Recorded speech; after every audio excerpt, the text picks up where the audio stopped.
The Toyota Tundra iForce Max. Now, we've already done a video on this truck where Jack went to the launch of it and talked to the engineers and interviewed them. So if you want to learn more about the technical details, watch that. The focus of this video will be covering two things, kind of the capstone version of this highest trim level, including the iForce Max version of the twin-turbo V6, which is Toyota's branding for a hybrid truck. So before we get into some of that, I want to hit some topics that Jack didn't cover in the previous video, and that is some of the interior and exterior detail, the pros and cons. The exterior of the capstone blends a few things. It's different paint, it's different grille design, and it is this luxury truck motif where you put enormous wheels on. Now, when you look at it, you know, as most trucks have gotten much bigger, they're trying to create this presence, this feeling of dominance while creating understated luxury, and that's somewhat of what the Tundra is trying to do here. The overall usability and features on the exterior are also good. The lighting is well implemented. The truck bed or liner is SMC, or sheet molded composite. It is a hybrid composite material that is very rugged. It offers great durability, but not the best anti-slip performance. It is supported with aluminum rails under the bed. And basically what you get here in the upper trim level is this crew cab and a 5.5-foot bed. So that's really what you're locked in with the capstone version. The interior space, however, feels enormous. Like the previous generation Tundra, this is Toyota's best interior they've ever done on a Tundra product, or pretty much any Toyota truck. Now, with that said, because the Ram interior has gone so far up the ladder and the new F150 has gotten so much better, this is a lot of catch-up. While it's very close to being on par with those, it lacks certain features that you get in the upper end trims of the Ram and the Ford, like massaging seats and some of the other ambience and technology features. But what Toyota has done well here, actually done amazing, is the interior usability.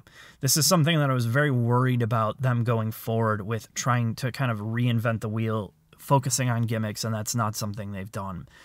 When you look at this interior, namely from just shooting from the back, the rear passenger occupant space, and looking forward, there's this level of symmetry to it. It looks very clean, the way that the screen is integrated between the vents.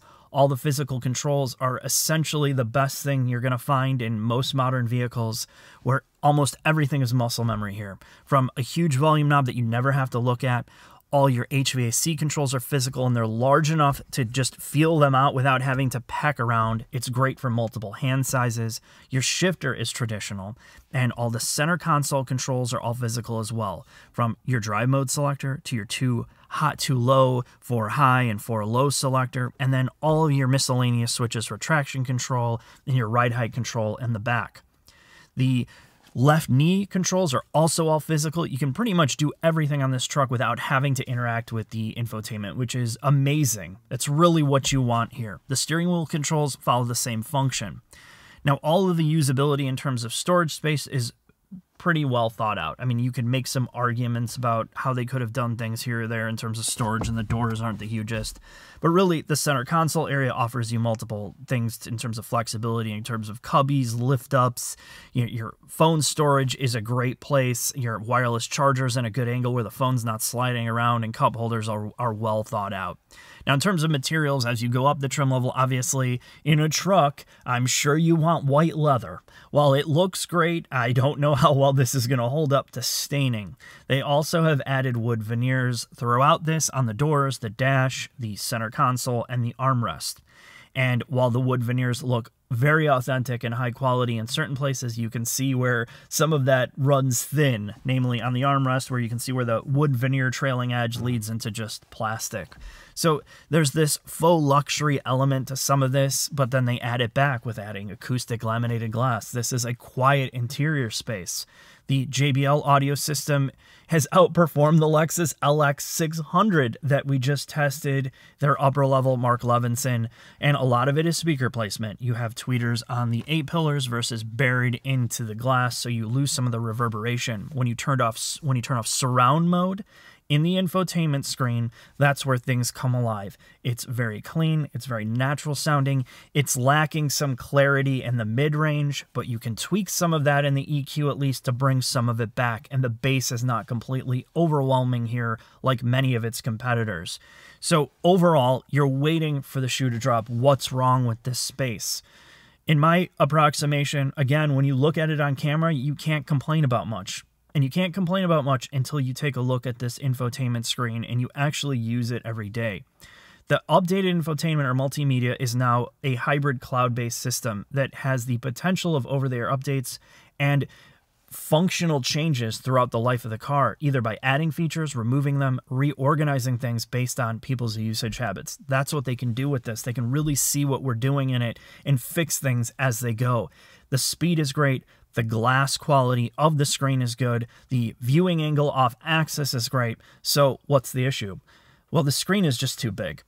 And the screen is big, and I said this about the older Toyota products, just because you put a big display in a car doesn't make it any better. And this is truly the case because of how wide this cabin is and how big the screen is landscape-wise. When you're sitting with your seat back, you cannot reach basically halfway through the screen. So that left plane of the screen is usable for the driver, but that right side, you can pretty much forget it because you're literally having to lean over. And because of how far over to the right it is, you're constantly turning your body to look at it. So while they do have a persistent menu bar to the left for the driver, which is great, it's always there. When you get into sub-menus like maps and I want to change it from north or forward facing, I can't reach the right corner of the screen. I can't zoom in with the touch buttons. I have to pinch to zoom. All the sub-menus, while on the left, and as soon as you start to drill down, like your audio settings or all these other miscellaneous settings like toggles, I can't reach the far right side of the screen. If they would have moved the screen and arced this towards the driver, it would have been far more usable, while again compromising the visual appeal of the symmetry of the dash. It's a big snafu, and that's my biggest complaint about this interior space. But let's get right into the meat and potatoes of the technical part of the hybrid system of the iForce Max. Jack, iForce Max Tundra. We're going to cover the highlights of the hybrid version of this instead of going over every little detail of the truck, because we're going to do a huge consolidated video when we get the TRD to talk about everything.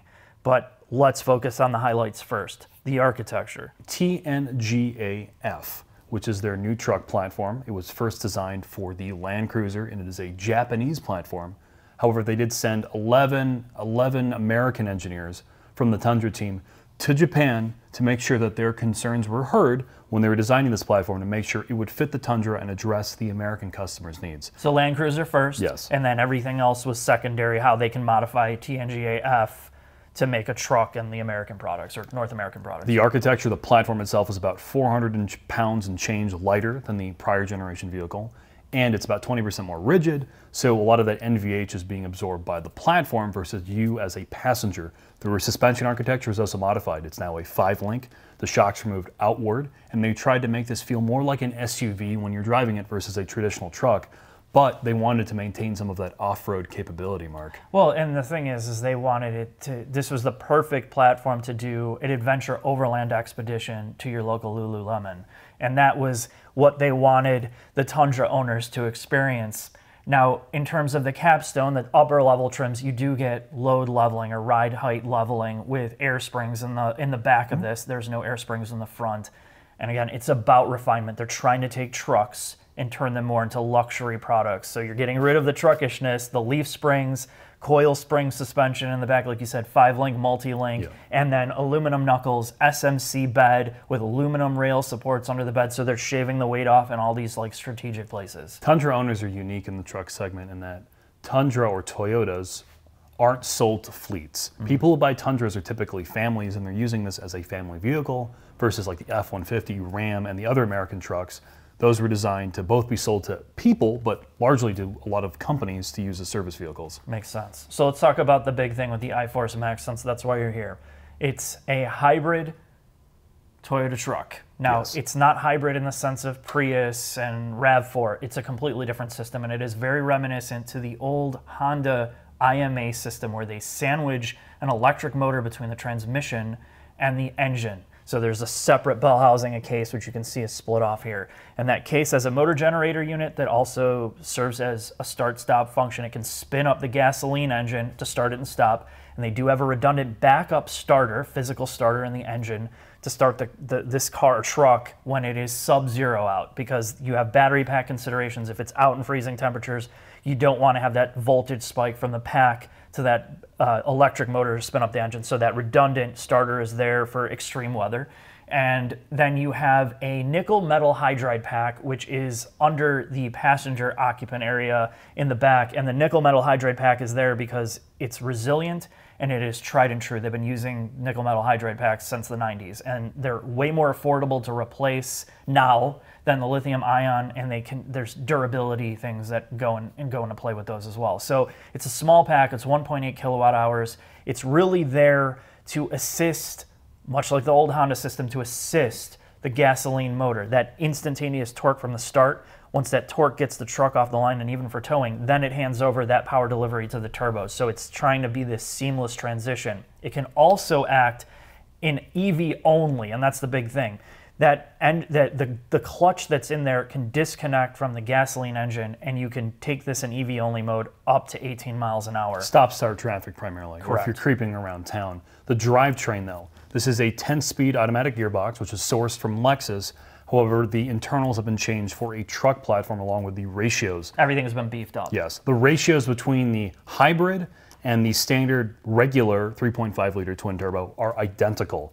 The gas engine, which is common in both the regular and this hybrid variant, is a 3.5-liter twin-turbo sourced from the LS500. However, it has quite a few changes done to it. The cooling system's different, the oiling system's different. It has different sized turbos. They are smaller to spool up faster.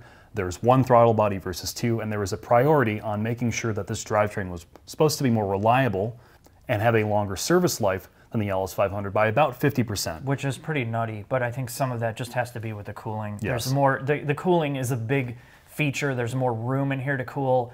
But as we know, somebody commented in our last video, like, well, this engine's proven, and really it's not proven. It was only in the LS500, and they sold minimal units of that engine. And from talking to master mechanics that work on this car, or worked on the LS500, it is far more complicated to work on, to remove, get at everything compared to the previous generation 3.5-liter naturally aspirated engine and the V8s. Those were simple compared to this. So we're going to see tuning changes, we're going to see modifications, and suppliers, manufacturing. They had a wastegate issue already with this truck. Admittedly, it's the first couple hundred units. Yeah. But to fix the wastegate, basically replace the turbo, it's the cab's coming off. Yeah, because you can't get at the turbos from the driver's side. One of the side, yeah. And I mean, this is just stuff with new platforms that they're going to figure out over time. But again, let's see how this does when we put it on the road, because the hybrid part potentially can add a lot to fuel economy and drivability. All right.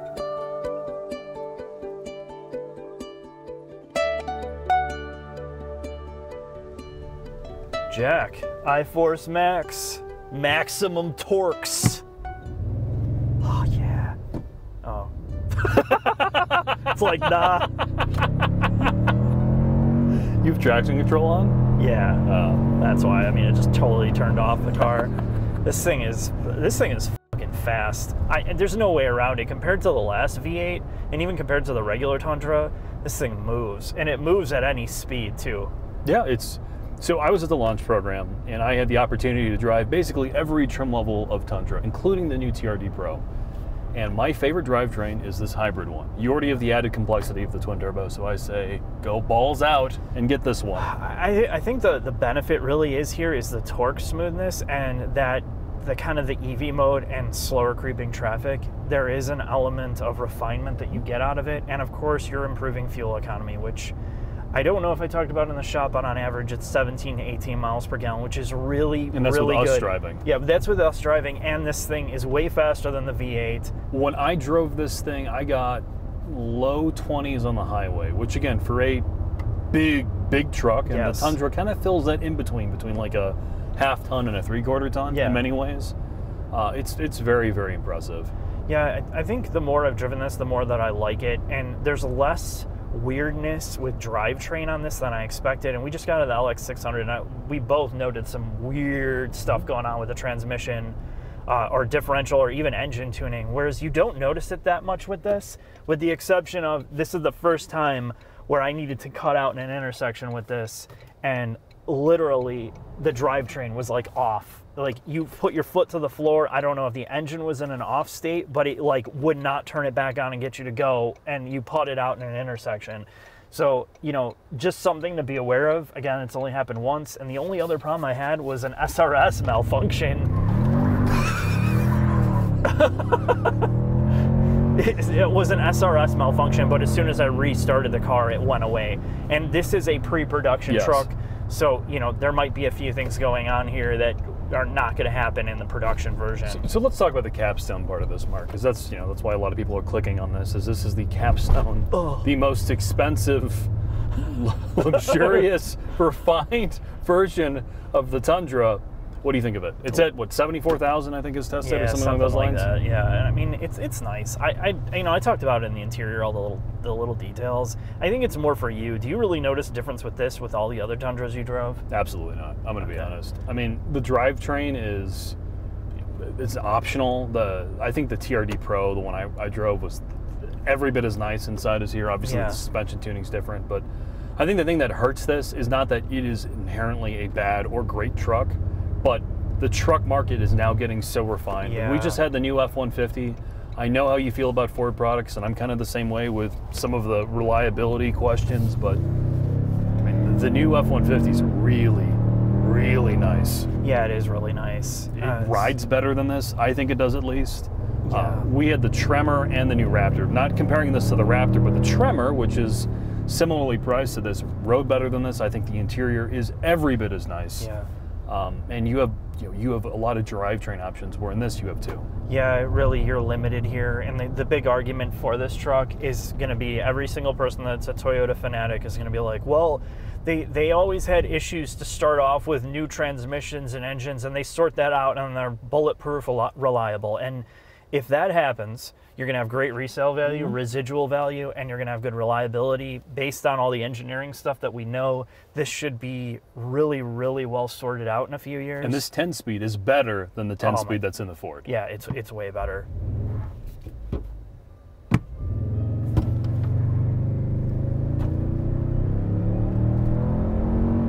Shifts are smooth. I mean, everything about the hybrid drivetrain in this is really good. It's got all the torque, again, handing off the electric motors to the turbo. You don't get the lag, assuming everything's functioning correctly.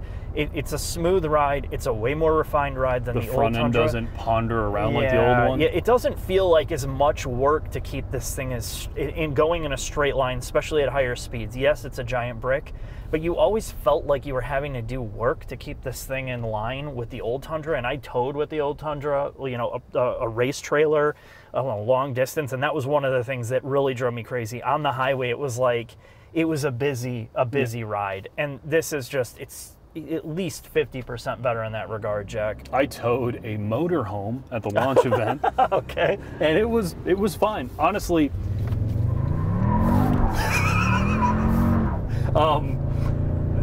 if you drive this like a normal person, not how we drive it, this really does handle like a, I guess, Suburban from a couple years ago. Yeah. It handles more like a civilized, full-sized SUV than it does a traditional pickup truck. And I think I'm going to leave it at that, Mark. Yeah, Jack.